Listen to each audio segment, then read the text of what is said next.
mengabarkan mengenai hamba-hamba mereka, hamba-hamba Allah yang menyembah patung minal musyrikina, dari kalangan orang musyrik. Apa jawaban orang musyrik itu yang menyembah patung itu? Annahum yakuluna, mereka mengatakan, ma na'buduhum illa liqarribuna ilallahi zulfa. Kami tidak menyembah patung, itu hanya sebagai wasilah untuk mendekatkan kita kepada Allah, kepada Tuhan. Jadi patung itu hanya dijadikan wasilah saja, kata mereka. Padahal ai innama yahmiluhum ala ibadatihim lahum annahum amidu ila asnamin ittakhaduha ala suwaril malaika al-muqarrabin fi zamihim. Mereka contohnya membuat patung malaikat nih. Nah, lalu mereka dijadiin patung malaikat itu, mengatakan ini sebagai wasilah saja.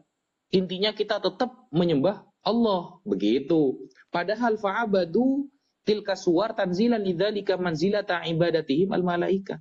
Padahal dengan dia menggunakan patung, sama dengan patung itu diberikan otoritas oleh dia, sama seperti ketika dia menyembah kepada malaikat. Jadi ada otoritasnya patung itu berarti. Tanpa patung berarti dia seolah-olah kan tidak beriman. Harus ada patung nih. Makanya kan orang Protestan, kalau kita lihat di dalam website Protestan itu kan melarang keras apa yang dilakukan oleh Katolik. Kenapa? Itu bertentangan dengan ayat-ayat di dalam Bible. Al-Quran sudah menarasikan itu. Seolah-olah kalau harus ada patung dengan menjadikan wasilah, berarti kan patung itu memiliki otoritas dalam saat kita menyembah atau saat kita berdoa. Ada otoritasnya berarti patung itulah. Itu yang membuat bahaya. Ya, begitu. Lanjut. Diperjelas, apa itu wasilah? Diperjelas, biar dia paham dia. Nah, begini. Wasilah yang digunakan oleh orang-orang kafir dulu itu begini. Seolah-olah patung ini dijadikan wasilah atau dijadikan perantara. Kalau mau berdoa lewat patung. Kalau mau menyembah lewat patung. Kalau ditanyakan, orang kafir dulu bilang, oh enggak, kami tidak menyembah patung. Ini hanya perantara saja. Tetapi dengan justru dia membuat patung, berarti memberikan perantara itu sebagai otoritas wasilah yang melekat kepada hatinya. Kalau menyembah berdoa harus ada patungnya. Nah, itu berbahaya sekali. Tuhan itu maha cemburu. Makanya berhati-hati itu. Begitu. Oke. Bro, Bang Toa yang Katolik. Boleh nggak sih menyembah Tuhan di gereja Katolik tanpa patung? Boleh atau tidak, Bang? Boleh. Boleh. Jadi tanpa patung boleh, ada patung boleh. Okay. Boleh. Terus lebih bagus mana ada patungnya daripada tidak ada patungnya, Bang? Ada patungnya. Itu harus ada. Harus ada patungnya ya, Bang. Begini, ada otoritasnya Pak, berarti ya. Ini berarti lebih hikmat pakai patung. Sabar dulu Bang Om Benedik. Sabar dulu. Saya begini Pak ya. Saya tidak akan mau diskusi ataupun bersih tegang atau berbicara lebih bagus yang kalau kita mau memperbandingkan, mau menempelkan apa yang kita imani kepada yang dimani orang. Untukmu imanku, untukku imanku. Akidah terjamin, ukhuwah terjalin. Itu untuk saya. Enggak maksa kok Bang Toto. Ini enggak dipaksa. Ini sharing aja Bang. Jadi lihat ya teman-teman. Sudah saya katakan tadi bahwa yang dikatakan dalam kitab Keluaran 20:45 kemudian dalam Ulangan 4:15 itu mengatakan dilarang hanyalah pembuatan patung Yahweh. Oke. Kalau gini Pak Bang, saya persingkat.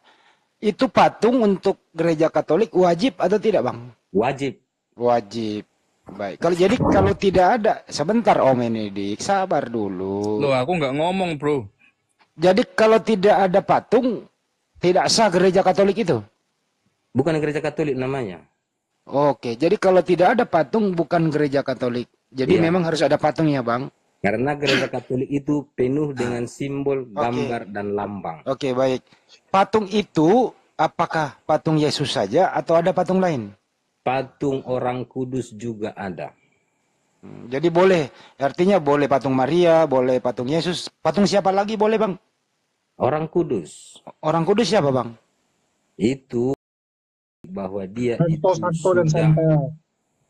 Dikuduskan Santo dan Santa. Oke, Santo. Seperti misalnya kan kalau Anda pernah mendengar patung malaikat juga ada. Oke. Nah, kalau Anda pernah mendengar misalnya Santa Teresa, Santo Oke, Yohanes cukup Paulus Bang. II. Terus Oke. gini Bang, apakah pembuat patung ini harus dikontrol benar-benar nanti misalnya patung Yesus ini Bang, mau dibuat patung Yesus ini, apakah gereja Katolik mengontrol bahwa benar-benar harus mirip dengan Yesus atau seperti apa Bang? Tidak ada yang tahu bagaimana wajah Yesus yang sebenarnya. Oke. Yang jelas seperti saya katakan tadi bahwa Yesus itu pernah menjadi manusia. Oke. Jadi patung Yesus yang ada di gereja Katolik itu adalah tidak seperti dengan wajahnya Yesus, betul? Karena tidak ada yang pernah bertemu dengan Yesus secara rupa tu rupa yang diyakini oleh gereja Katolik bahwa Yesus itu pernah menjadi manusia. Apakah dia orang Italia, apakah dia orang Afrika, apakah dia orang Batak, tergantung mereka menggambarkan siapakah Yesus mereka. Oke, baik. Boleh nggak sih Pak, kalau ada patung, misalnya nih, saya samakan dengan patung yang ada di gereja Katolik. Tapi saya nggak beri nama patung Yesus. Saya beli, ini patung Ronaldo. Boleh nggak Pak? Ya, kalau Anda percaya itu bahwa Yesus, silahkan. Enggak, saya beri ganti namanya, patung Ronaldo. Ya, kalau Anda percaya itu silahkan. Oh, nggak ada masalah ya Pak ya. Jadi, bukan penista agama ya Pak? Begini. Kalau Anda percaya itu silahkan. Ya, Anda saya katakan, kalau orang Katolik tidak percaya itu. Iya. Saya tidak ingin Anda memaksa Anda. Bahasa gini loh, saya duplikat patung yang ada di gereja Katolik. Semua orang Katolik mengatakan itu patung Yesus. Tapi saya buat yang sama. Saya beri nama. Atau Muslim? Nah, dengar dulu Pak. Anda kan tadi mengatakan gini, buat patung Yesus itu tidak seperti Yesus aslinya kan gitu. Sesuai dengan yang imani. Patung Yesus yang ada di gereja Katolik itu identik dengan Yesus atau tidak, Pak? Yang mereka imani seperti itu. Iman Anda itu berdasarkan apa? Anda mengimani patung itu mirip Yesus. Berdasarkan kitab suci. Tunggu, artinya iman dari tukang buat patung lah. Kayak contoh nih. Bukan. Anda imani Yesusnya bentuk gini, tapi tukang buat patungnya dibuatnya agak beda kan Bapak kan sudah saya bilang tadi, Bapak memaksakan apa yang Anda percaya dengan saya percayai. Jadi di sini Bapak, di sini kita tidak lagi mencari yang terbaik, kan sudah saya katakan tadi.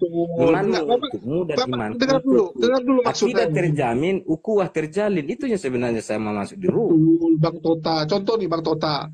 Kan kita kadang-kadang gini Bang, kita di pikiran kita bentuknya gini, tapi yang memahat ini bisa jadi agak beda dikit, kan nggak mungkin bisa dia baca pikiran kita.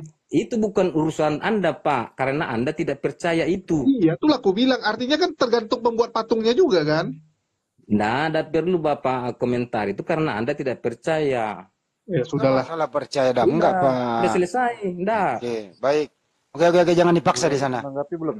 Jangan dipaksa. Gini Pak. Seperti ini Bang Handi contohnya. Ya, jadi silakan, ini kan di tiap gereja kan begini beda-beda teman-teman, jangan tafsir apa yang saya imani.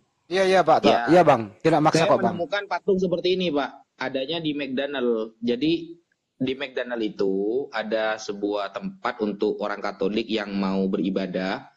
Jadi Yesusnya pakai versi McDonald. Ini apakah bisa apa enggak kayak gini nih?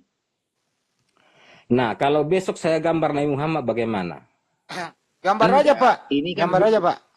Nah, itu kan dia. gini, Jadi maksudnya kita jangan setiap, Pak. Artinya di setiap mall ya, di setiap mall itu kan mesti ada masjid kan, ada ada musola kadang kan. Nah, ini di warung McDonald itu ada tempat untuk ibadah orang-orang Katolik, tapi Yesusnya pakai kayak gini. Mereka yakin dan bisa sampai kepada Tuhan Allah dengan itu ya silakan. Oh begitu. Ini bukan Muslim yang bikin Pak ini, bukan Muslim yang bikin. Iya. Kalau mereka yakin dengan itu ya silahkan. Oke. Tergantung keyakinan gitu Pak Ustadz. Tidak ada patokan gereja Katolik bahwa, dengar teman-teman. Ya. Tidak ada patokan gereja Katolik mengatakan bahwa patung Yesus itu harus berambut panjang, mata biru atau mata putih. Ya, terserah mereka mau bagaimana mereka yakini, mau percayai gambaran saya seperti inilah Yesus itu ya silakan. Oh jadi bebas ya Pak ya? Iya. Bebas gitu ya. Oke, kita lanjut ya Pak. Tunggu Bang Handi, aku iklan lagi ya. Ya. Iklan bentar dulu. Jangan kemana-mana lu Bang, Tota orangnya kalem kok. Kalau Katolik itu kalem. Bagi teman-teman ya yang ada di sini, jangan lupa juga didukung channel YouTube kita. Karena didukung nanti nggak ada duit beli Panadol kami. Ya. Iya. Nanti nggak ada duit beli Panadol, susah. Karena setiap diskusi ini saya harus telan paling dikit 10 Panadol. Jadi kalau nggak di-subscribe nanti nggak ada AdSense. Ya. Dokter Akal Media ya.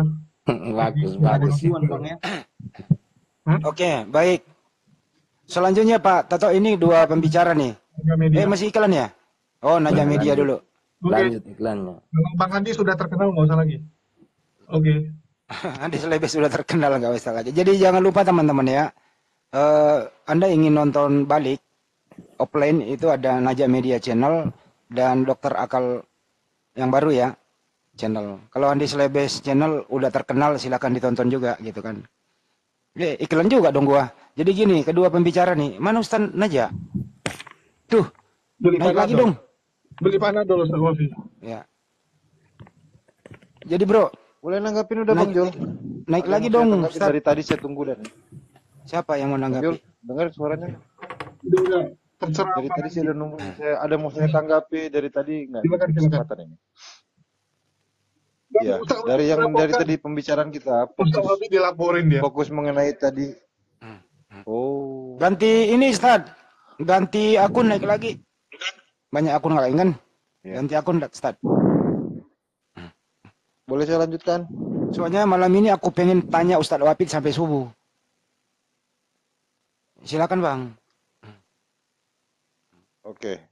Saya mau nanggapi dari tadi gini. Yang kita bahas dari tadi kan tentang tadi Meme Bos bertanya tentang. Bicara siapa sih? Kristen apa Muslim ya? Muslim. Hindu. Muslim. Nggak kelihatan gua. Logo api itu kan Bagindo. Oh Pak Bagindo ya, sorry maaf. Ya. Jadi dari tadi saya mau nanggapi sebenarnya, tapi lama kali, terlalu panjang, takut lupa. Jadi gini, yang dari tadi si Meme Bos bertanya kenapa logisnya harus menghadap ke Mekah, Ka'bah ya, walaupun dia bilang itu Hajar Aswad, padahal bukan ke situ ya. Yang dijelaskan oleh Bang Tota dari tadi tentang Yesus yang rupanya bisa Jerman, bisa Eropa, tergantung terserah mereka. Ini sudah kontras ya.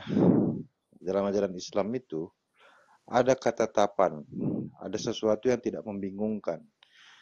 Bersatu semuanya mengarah kepada satu arah. Sehingga pemahaman dan keyakinan itu ya mengarah kepada satu tempat, satu titik, satu Tuhan. Kenapa harusnya ke Ka'bah? Karena memang pengajaran Islam itu dari sana. Karena paling tidak hikmahnya ada ke sana ya, supaya tidak mengambil pengajaran dari tempat lain gitu. Harus diingat kembali bahwasannya Nabi Muhammad itu dari Mekah mengajarkan kita sebagai umat Islam sekarang ini. Gitu. Okay. Nah, beda dengan yang tadi disampaikan oleh Bang Tota gitu. Yesus itu bisa berbagai macam rupa, sehingga makanya umat Kristen ini jadi ada kebingungan. Ya, ada yang menganggap seperti ini, seperti itu ya, sesuai dengan keinginan mereka jadinya, bukan kepada apa yang ditetapkan oleh Sang Maha Pencipta pada sebagai Tuhannya tadi.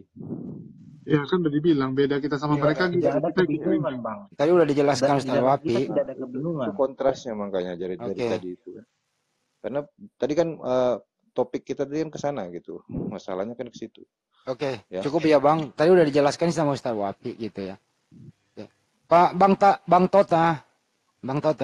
Ya. Bang. Iya. Kalau di luar Katolik boleh nggak sih ada patungnya di gereja di luar Katolik? Saya tidak tahu. Enggak tahu. Sorry, saya nggak nanya lagi di luar Katolik. Konsentrasi di Katolik ya Bang ya. Ya, saya Katolik. Ya. Saya tidak tahu agama orang. Ya. Fungsi patung Bunda Maria itu sepertinya saya lihat lebih tinggi derajatnya patung Bunda Maria daripada patung Yesus. Apa seperti apa Bang? Anda yang bilang itu. Enggak, kalau salah ya diluruskan Bang. Ya tidak mungkin lebih tinggi Bunda Maria dari Yesus. Mana lebih tinggi Yesus daripada Bunda Maria Bang? Yesus. Bukan kan Bunda Maria ibunya Yesus kan, bukannya lebih tinggi dia? Enggak. Oh jadi lebih tinggi anak daripada ibu ya? Lebih tinggi Yesus karena Yesus itu Allah. Loh, kok Ini bisa bang? maksudnya tinggi apa Bang Andi? Tinggi Ya, meter apa? tinggi meternya kekuasaan? tetapnya. Statusnya dia. Yesus kan. Tinggi meternya. Ya, begini ke teman-temannya. Ya, Tetapi silakan dijelaskan. tetapi saya tidak akan mau di framing dengan ya, dan saya tidak terima di framing. Yang jelas, yang saya terangkan apa yang saya imani. Kalau Anda tidak terima, silakan kan gitu. Enggak bang, ini buat menjelaskan kepada Katolik yang nonton banyak juga bang.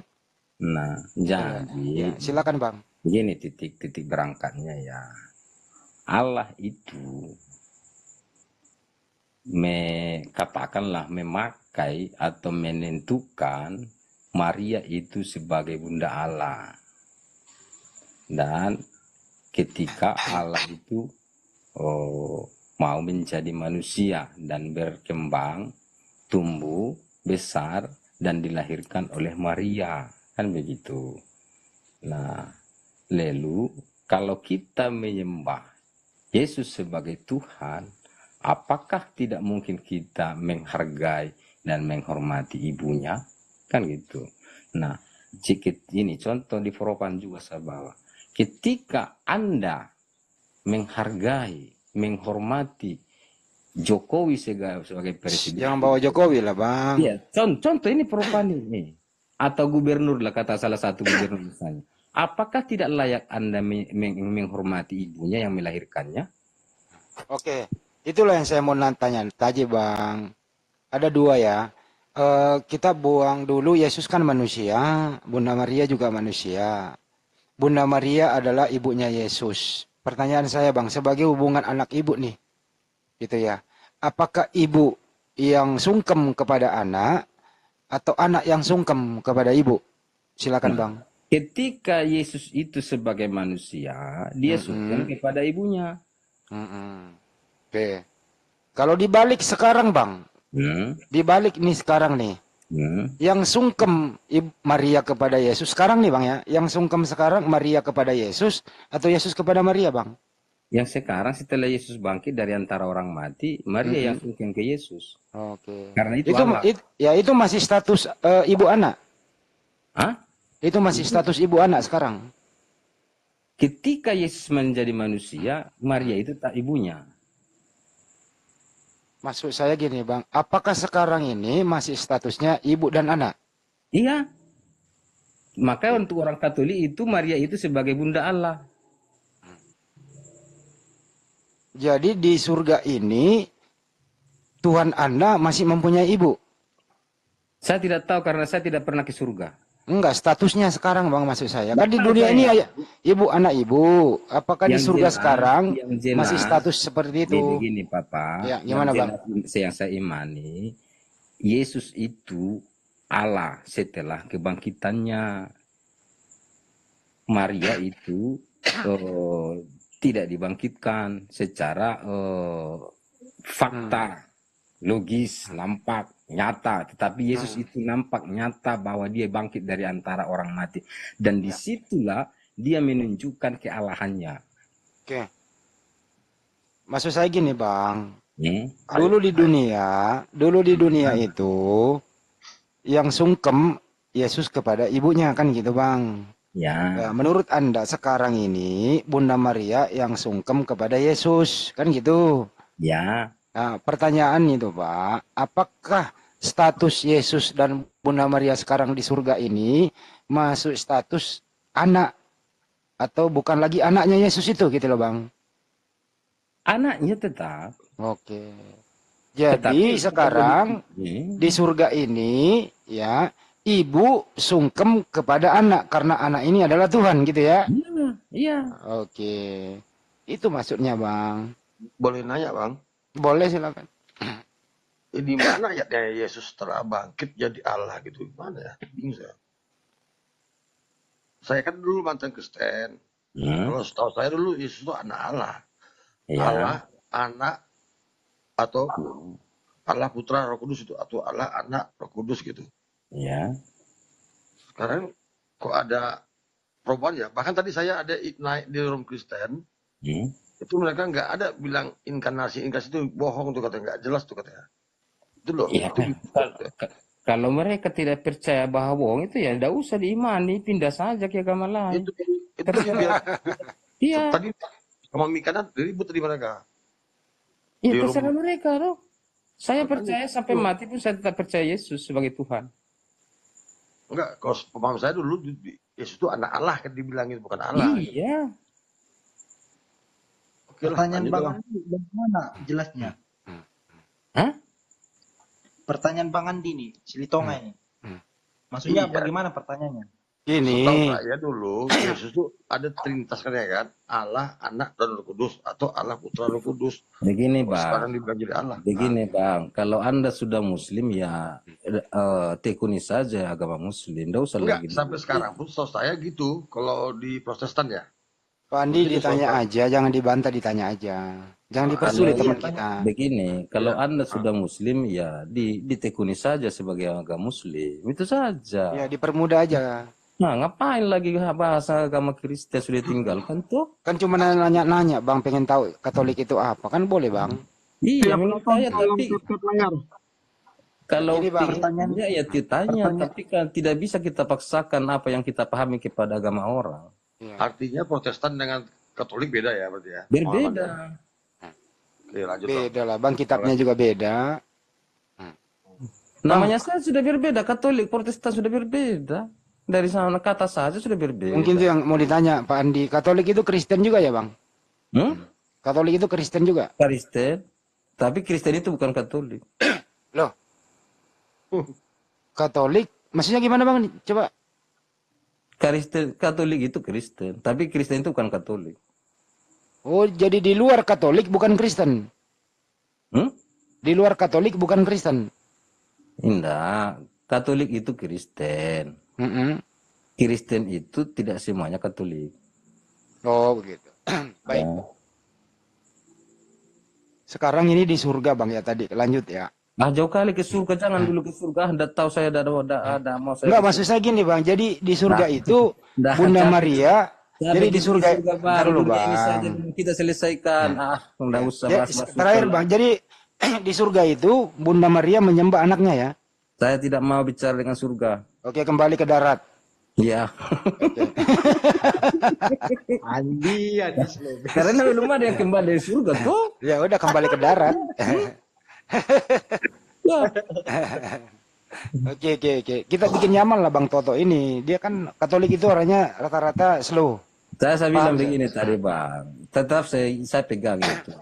Imanmu untukmu dan imanku untukku. Diskusi kita boleh, tapi jangan karena diskusi itu akidah jangan diskusi itu maunya kita pertahankan akidah terjamin, ukhuwah terjalin itu. Tes, selamat malam. Ya, teman-teman. Jadi sebentar ya Pak Kris. Jadi karena saya sering diskusi dengan ketua Muilo. Kami tidak pernah begini Bang, teman-teman. Ya. Saya itu bergaul dengan Muslim ya. Di tempat saya bekerja itu hanya saya Katolik, Muslim semua. Tapi kami tidak pernah bicara soal apa yang Anda imani, apakah percaya kepada ini, bagaimana tentang ini. Saya tidak pernah. Tapi bagaimana kita bisa hidup bersama, rukun bersama. Ya, apa yang mereka laksanakan iman mereka, silakan. Tapi jangan dilarang saya melaksanakan iman saya. Itu nggak ada yang larang Bang. Iya, maksudnya artinya kan begitu. Sehingga kita duduk bersama, bicara bersama, ya kita bila diskusi tentang yang bagaimana manusia ini menjadi manusia lebih baik kan itunya.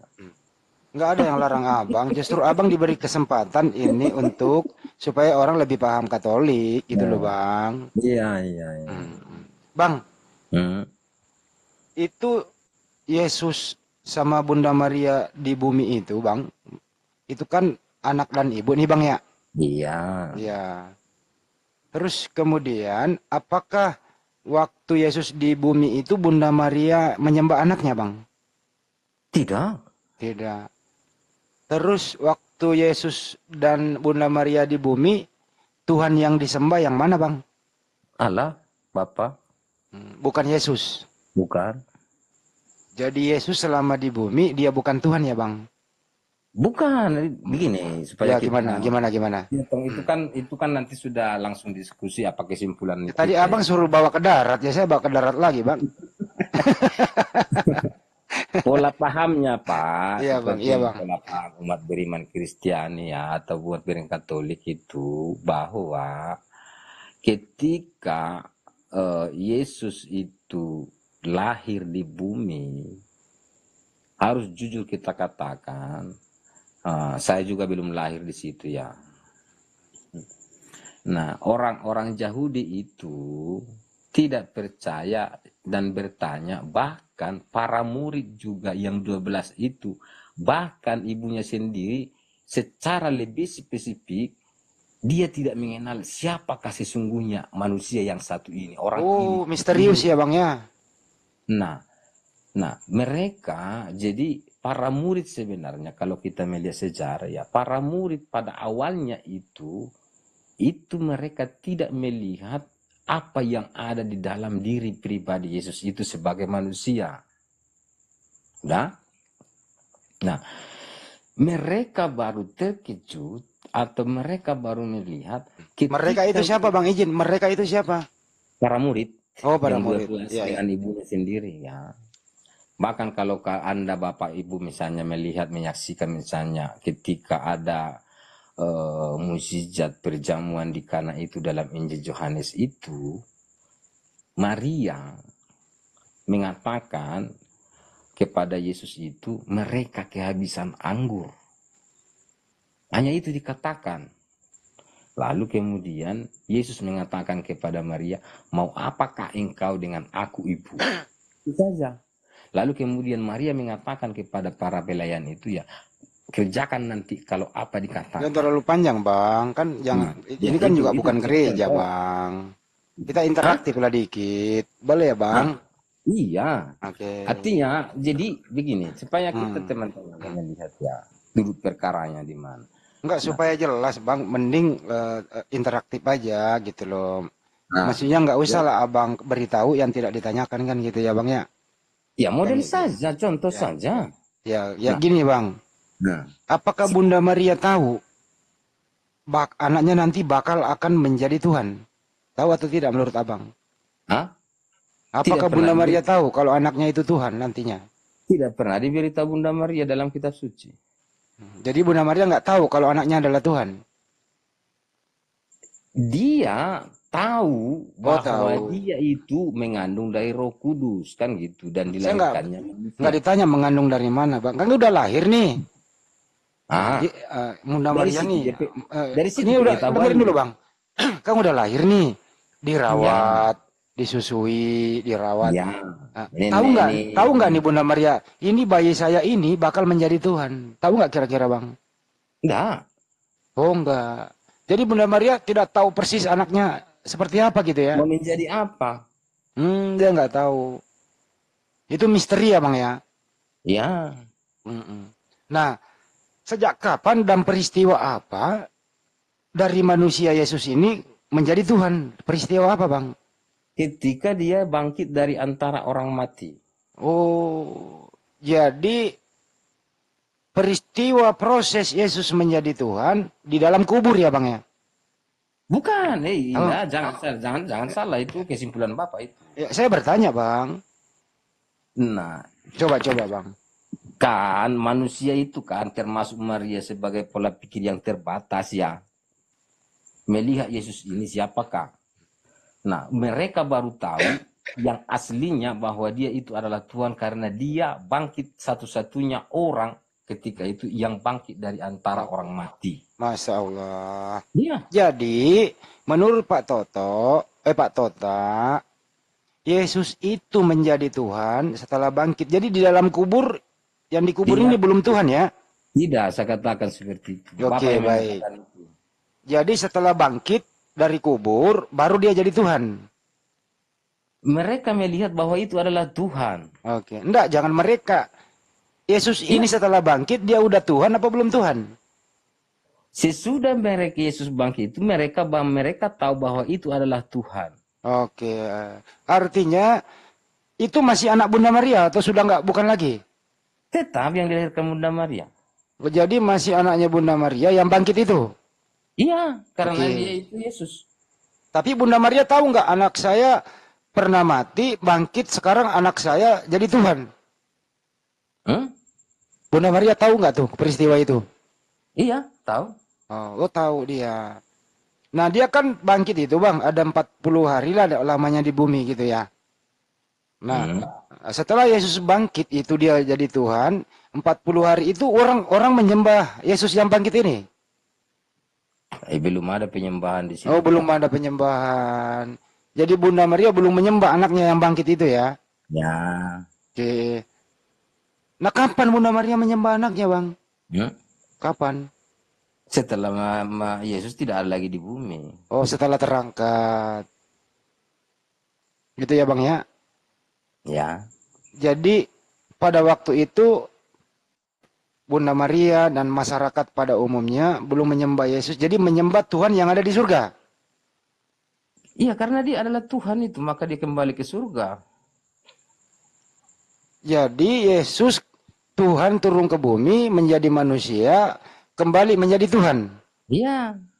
Oke, jadi pernah Tuhan berhenti menjadi Tuhan? Tidak. Nah, katanya Yesus menjadi manusia, bukan Tuhan di bumi, Bang. Mengambil rupa manusia. Oh, mengambil rupa manusia. Tapi ketuhanan tetap ada. Jadi di surga sekarang ini Tuhan Anda laki-laki? Iya. Anaknya Maria ya? Allah Bapa. Ya kan ada fisiknya, Bang. Enggak ada. Lah, yang bangkit itu ada fisiknya loh, Bang. Enggak ada transformasi, kan bukan lagi tampak sebagai, kalau dia sebagai manusia yang bangkit itu ada tubuh dan raganya yang seperti yang kita rasakan itu, dia tidak bisa kemana-mana. Jadi fisiknya Yesus di surga udah nggak ada? Dimuliakan namanya. Enggak. Kan laki-laki, Bang. Masa laki-laki nggak ada fisik? Nah, disitulah untuk saudara-saudara Muslim ya, itu tidak sebenarnya, kalau kita tidak beriman tidak perlu kita tanyakan. Oh iya, harus dibaptis dulu baru ngerti ya, Bang ya? Iya. Oh iya. Oh. Iya. Misteri juga dong, Bang. Jadi tidak harus dibaptis dulu baru ngerti lu gitu ya. Baik. Nah, menurut Anda udah dibaptis nih, ngerti nih gitu ya. Bisa nggak tidak berbicara hati tapi keluarkan suara Anda yang mudah dimengerti berbahasa Indonesia. Di surga itu punya fisik Yesus atau tidak? Nah, ingat. Saya tidak mau jawab itu karena tidak perlu dijawab. Karena Anda udah dibaptis, Bang.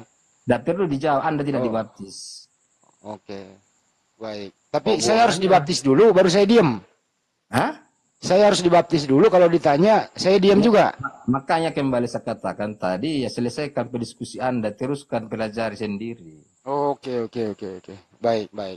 Saya tidak akan jawab. Tanya lagi Bang Andi. Ya, silakan Bang. Ustaz Wafi, assalamualaikum Ustaz, udah balik. Kalau dia jadi Tuhan Bang, kenapa dia duduk di sebelah kanan Bang? Berarti ada dua ya? Anda tidak percaya, Anda usah ditanya. Loh, kan betul. Ya. Sebelah kanan Allah Bapa. Tidak perlu saya jawab itu karena Anda tidak percaya tentang itu. Ini kan logika. Pak Andi jangan dipaksa, Pak Andi. Dia nggak mau dipaksa. Bikin pertanyaan yang bisa dia jawab. Kalaupun saya jawab, Anda tidak percaya. Ngapain kita perdalam itu? Dalamilah apa yang Anda imani. Oke, kalau gitu saya tanya Ustadz saya dulu ya, izin ya. Ya, silakan tanya Ustadz Anda apa yang Anda imani. Tapi begini teman-teman, jangan tanya Ustadz Anda tentang yang dimani orang. Enggak. Ya. Enggak. Makanya dengarkan dulu, saya belum kelar. Ustadz, kembali lagi, Ustadz Wafi. Mantap, ganteng banget Ustadz ini pakai kacamata.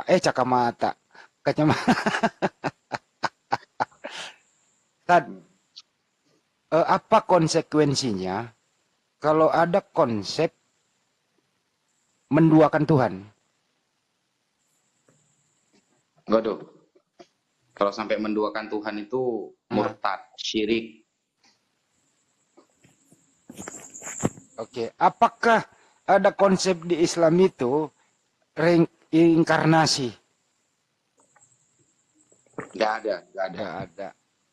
Apakah di dalam ajaran Islam Pak Ustadz itu sang pencipta itu masuk ke dalam ciptaannya? Tidak ada. Itu namanya manunggaling kaula Gusti. Tidak ada. Nggak ada. Yahudi pun tidak ada ajaran seperti itu.